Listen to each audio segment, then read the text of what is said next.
manuscripts until the 7th, 8th, or 9th centuries. And then we start getting lots of them, because then you've got monasteries where monks are spending their days copying manuscripts, and we have a lot of their manuscripts. And so 5,700 manuscripts, some of them going back into the 2nd century, none of them being the originals or within even within a few years of the originals.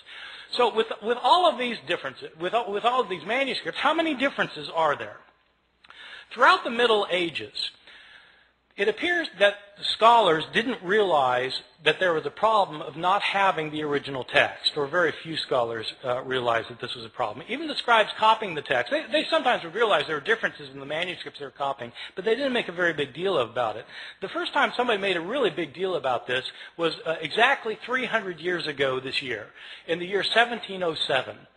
There was a scholar named John Mill at Oxford. I think he's unrelated to the Victorian Jon Stewart Mill. This John Mill was a scholar of the Bible, and he had spent 30 years looking at manuscripts of the New Testament. Now, this is obviously after the invention of printing, and printers have to decide what text they're going to print, and the problem is they've got manuscripts that have differences among them. And so how does the printer decide which manuscript to print? Well, it's a problem. That's when they started realizing that this was an issue.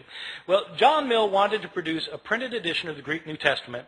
He spent 30 years looking at the manuscripts available to him.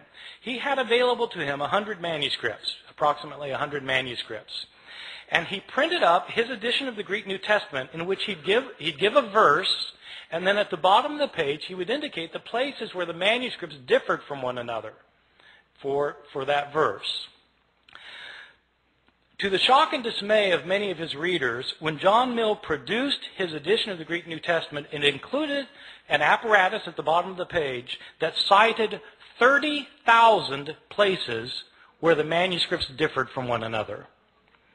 30,000 places where there were manuscript variations among the manuscripts that he had discovered. And the striking thing is John Mill didn't give all of the differences he found. He only cited the differences that he thought were significant. Some of his detractors claimed that John Mill was working to render the text of Scripture uncertain. His supporters pointed out that he didn't create these differences. He simply noticed that they exist. So what do we know today about the numbers of mistakes in our manuscripts? Well, Mill looked at 100 manuscripts, and now we have 5,700 manuscripts. Nobody knows how many differences there are among the manuscripts that we now have, because nobody yet, even with the development of computer technologies, nobody has been able to add up all of the differences. Sometimes scholars guess there may be a couple 100,000 differences. Some people say 300,000. Some say 400,000. There are different guesses. The way I usually put it to my students is in comparative terms. There are more differences in our manuscripts than there are words in the New Testament. More differences in our manuscripts than there are words in the New Testament. Well, this obviously creates a problem. If you want to know what Mark actually said, and all you've got are copies of Mark that are hundreds of years later that have so many differences in them, how can you possibly reconstruct it? Well, that is a problem. Now, having said that we have these hundreds of thousands of differences, I want to emphasize a particular point, which is most of these differences that we have in our manuscripts are completely insignificant, unimportant, and don't matter for a thing. Many of these differences in the manuscripts are so unimportant that you can't replicate them in translation. Okay? In other words, it's like they changed the word order in Greek, where you would have to translate it the same way no matter what the Greek word order is. So, I mean, it doesn't really matter very much. By far, the vast majority of these hundreds of thousands of differences are significant for nothing more than showing that scribes in antiquity could spell no better than my students can today. And scribes, of course, didn't have spell check. Scribes, in fact, didn't even have dictionaries. And many scribes didn't care how they spelled anything. Sometimes you'll be reading a manuscript and there'll be the same word that occurs, say, 3 times within a couple of lines, and the scribe will spell the same word 3 different ways.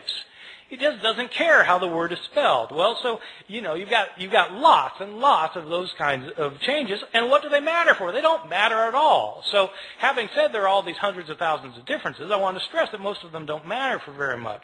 Some of these changes, the ones that don't matter, basically are accidental mistakes. Scribes were sometimes tired or sleepy.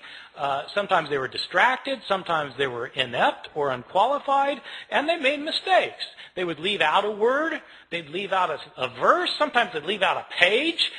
They just made mistakes sometimes. One of the common mistakes of scribes is actually kind of interesting.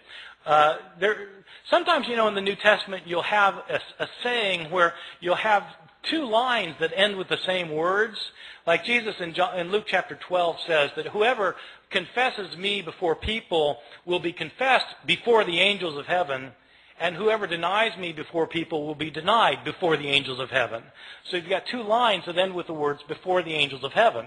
And what scribes sometimes would do is they'd copy down the words before the angels of heaven on the first occurrence, and then, they'd copy it down, then their eye would go back to the page, and their eye would alight on the second occurrence of the same words. Thinking that that's what they had just copied, they'd go then to the next line and start copying there, and as a result, they would leave out the intervening line. See how that works?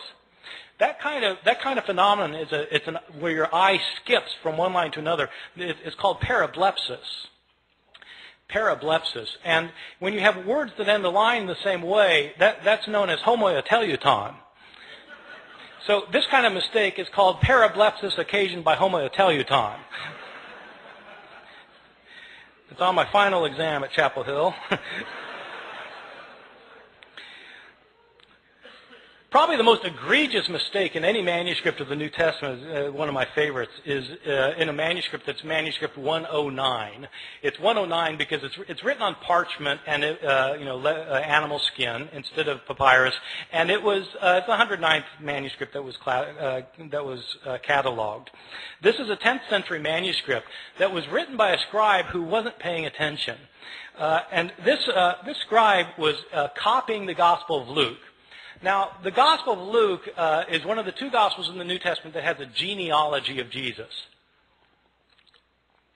Genealogies usually aren't the favorite reading of my students at Chapel Hill, and I think probably it wasn't the favorite reading of this guy because he wasn't really paying attention to what he was doing. But, in Luke's genealogy is actually fairly interesting because in Matthew's the other gospel that gives a genealogy of Jesus, and it traces Jesus' line all the way back to Abraham, the father of the Jews, in Matthew. Luke doesn't stop there. Luke keeps going.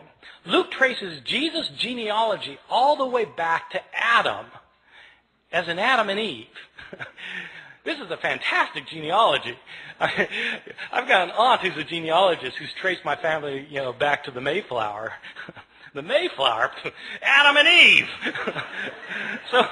so it's, Jesus is supposedly the son of Joseph, who's the son of so-and-so, the son of so-and-so, the son of so-and-so, who's the son of David, son of Jesse, son of so-and-so. It goes all the way back. Isaac, son of Abraham, so back to, Seth, son of Adam, who's the son of God.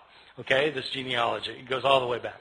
So the scribe of manuscript 109 is copying a manuscript that evidently gave the genealogy in two columns. But the second column didn't go to the bottom of the page. It only went part way down, the second column. So the first column, second column, part way down. And the scribe apparently didn't realize that this genealogy was in two columns, and so he copied across the columns